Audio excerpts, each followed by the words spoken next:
Hello, I'm Dr. Abhijit Naik, Dean, Bhagwan Parshuram Institute of Technology, Rohini, Delhi, under GGS IP University. I'm here to tell you about the experiment to calculate the dispersive power of a prism using spectrometer. Now, the theory and experimental part of the experiment.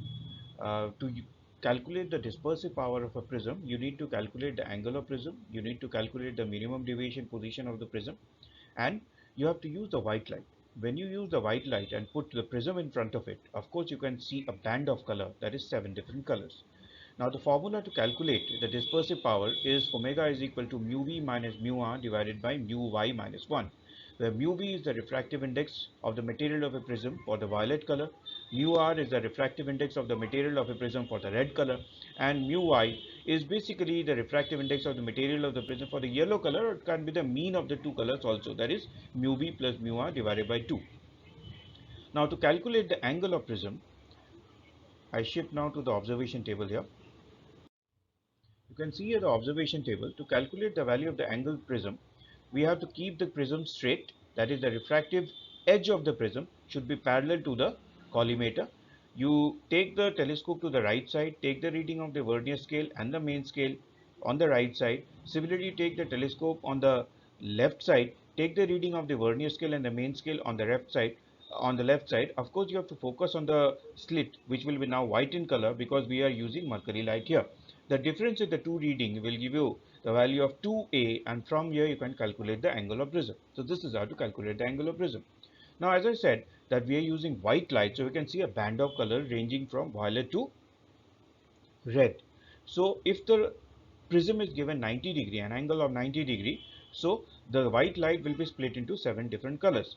First of all, suppose we focus our telescope on the red light and we move the prism in one direction. So obviously the slit will also move along the same direction of the prism, but there will be a point from where the slit will move in the reverse direction. So this is the point of the minimum deviation for the red color.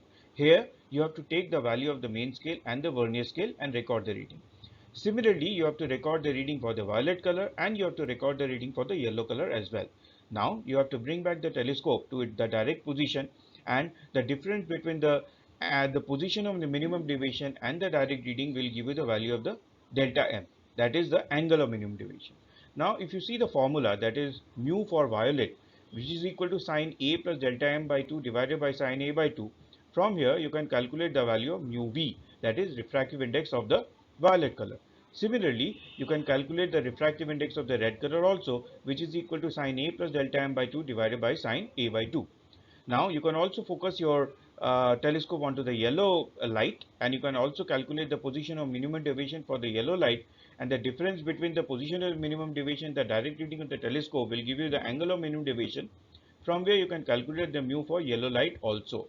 In fact, the mu for yellow light can also be obtained by taking the average value or the mean value of mu v and mu r, that is mu y can also be equal to mu r plus mu v divided by 2.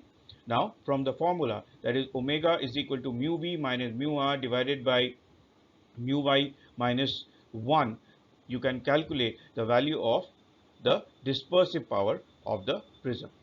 Now I am going to show you the experiment.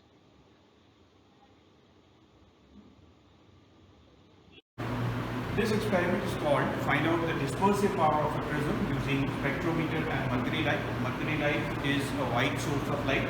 The spectrometer has three components: the collimator, which makes the beam of light parallel, the prism table, over which we have kept this prism, and the telescope. We have to find out the least count of this spectrometer. So first of all, I am going to show you the main scale and the vernier scale of the spectrometer. Now you can see the main scale and the vernier scale of the spectrometer. Now I am to show you how to calculate the least count.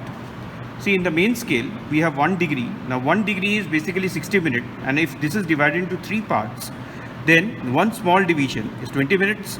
So 20 minutes is basically the least count of the main scale. Now suppose 60 divisions coincides with, in the vernier scale, 60 divisions coincides with the 59 division. So 1 coincides with 59 by 60. So 1 minus 59 by 60 is 1 by 60 of the main scale, which is 20 minutes. Let us convert it into seconds. So the least count of the vernier scale is 20 seconds. So we have the least count here. Now I am going to show you how to perform the experiment. To perform the experiment, first of all, we have to ensure that we keep the prism right at the center so that its refractive edge is exactly perpendicular to the beam of light. Exactly. And we can also see here the white slit here, and so we can see here the white slit here.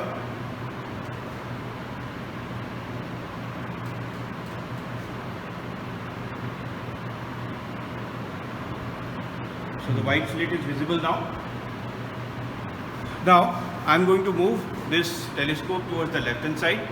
We are going to note down, we are going to look for that image of the white slit once again, and we have to note down the value of the main scale and vernier scale for this point. Again, we have to move the telescope towards the right hand side. We have to again note down the value of the main scale and the vernier scale here. From that, we can find out the angle of prism. As we find out the difference between 2 points, we will be able to find out the value of 2A. From there, we can find out the value of angle of prism. That is A. Now, I rotate this prism by 90 degree. After I rotate this prism by 90 degree, you will see that this white light is split into various colors, and I am going to show you the colors also.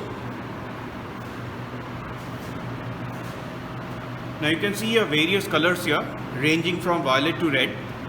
So we'll focus on, say, the violet color. Keep on focusing here. We focus on to, say, the violet color, and we try to move this prism in one direction. We'll see that at one point the slit will go reverse in the opposite direction. So this is the point of angle of minimum deviation for this color. Similarly, we can work out for all the other colors till the red color. For the red color also, we'll focus on the red color and try to move the prism in one direction. So initially the slit will move in the same direction, and then the slit will come back. So that is the position of the minimum deviation, and we have to take the reading from the main scale and the vernier scale. We have to then bring this telescope back to its original position and again take the reading of the main scale and the vernier scale. So for violet color or for any other color till the red color, we have to calculate the angle of deviation, and after calculating the angle of deviation for every color, we can calculate the refractive index because we have already calculated the value of A. So value of A is known. Now suppose for the violet color, we know the value of angle of deviation. So therefore mu V would be equal to sine A plus D by 2 divided by sine A by 2. So that would give you the refractive index for the violet color. Similarly, the refractive index for the red color can also be calculated, and so the dispersive power is given by omega is equal to mu V minus mu R divided by mu minus 1, where what is mu? Mu is equal to mu V plus mu R divided by 2. I'll once again repeat one step of this experiment, that is how to calculate the minimum deviation of different colors. After you find out the angle of prism, you have to rotate the prism by 90 degree, and you can see a band of colors. You have to focus on the violet color here, and you have to move the prism in one direction so that initially the slit also moves in the same direction and then comes back. You have to stop at this point and calculate the value of the main scale and the vernier scale. You have to rotate the telescope to its original position and find out the angle of deviation for this color. Similarly, you have to find out the angle of deviation for red color and then use this formula, which is mu p is equal to, first of all, mu p is equal to sine A plus D by 2 divided by sine A by 2. Then omega is equal to mu v minus mu r divided by mu minus 1. So this is how we find out the dispersive power of the prism also. Thank you.